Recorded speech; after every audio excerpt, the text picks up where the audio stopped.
చాలా చక్కగా ఉంది. ఏం బాబాయ్? నీకు నచ్చింది కదా, అది చాలు. నానా నీకు ఓకే కదా? నాకు ఓకే ఏంట్రా, నీకు నచ్చడం ముఖ్యం కదా, చూసుకో. చూసేవాళ్ళ దేవుందిలే గోవింద్ గారు, చేసుకునే మీకు నచ్చాలి గాని. మూర్తి గారు మీకు అర్థం కావట్లా. నేను తండ్రిని, వీడు నా కొడుకు. I know it. మీరు కన్ఫ్యూజ్ అవుతున్నారు సార్. నేను తండ్రిని, ఈ నా కొడుకు పెళ్లి కొడుకు. ఏవి కాదు మీరే. నువ్వు చెప్పైతే. నేను కొత్తగా చెప్పేది ఏమిట్రా, నువ్వే కదరా పెళ్లి కొడుకు. అల్లుడు గారు మంచి సౌండ్ పార్టీ లాగా ఉన్నారు, ఎందుకలా అరిచారు? ఆనందం పట్టలేక. ఏనన్నా అంతే కదా? అంతే ఆనందం పట్టలేక నాకే జర్కిస్తారా? మీ లెక్కలు మీకుంటే నా లెక్కలు నాకు ఉంటాయి.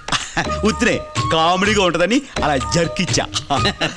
నేను ఒకసారి అమ్మాయితో మాట్లాడాలి. అక్కర్లేదురా, అమ్మాయి నీకు నచ్చింది కదా, మిగతా విషయాలన్నీ మేము మాట్లాడతాం. కుదరదు, నేను మాట్లాడాల్సిందే. గోవిందు గారు మాకు అలాంటి పట్టింపులేవి లేవండి. ఇలాంటి సిచ్యువేషన్ వస్తుందని ఊహించి లోపల బెడ్లు అవి కుర్చీలు అవి ఏర్పాటు చేశా, మీరు వెళ్ళండి.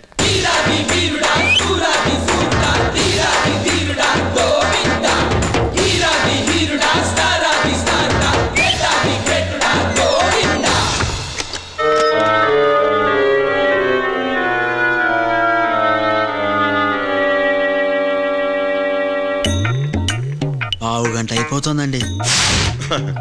ఒకరినొకరు బాగా అర్థం చేసుకోవాలి కదా. అంతేలేండి, టైం పడుతుంది.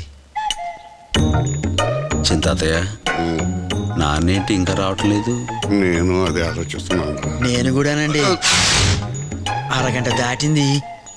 ఎంతైనా ఆడపిల్ల తండ్రిని కదండి. నాకు ఇప్పుడిప్పుడే టెన్షన్ మొదలైంది. ఏం పర్లేదంటారా?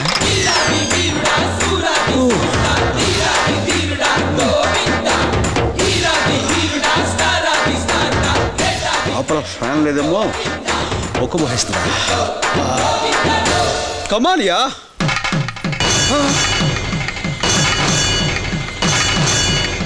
ఏమిటా ఇది? నానా ఏమైంది? పెళ్ళయింది కనబట్లా? చంపేశావు కదే, ఎలక మీద ఏనుగులా పట్టావు. ఇది కూర్చో.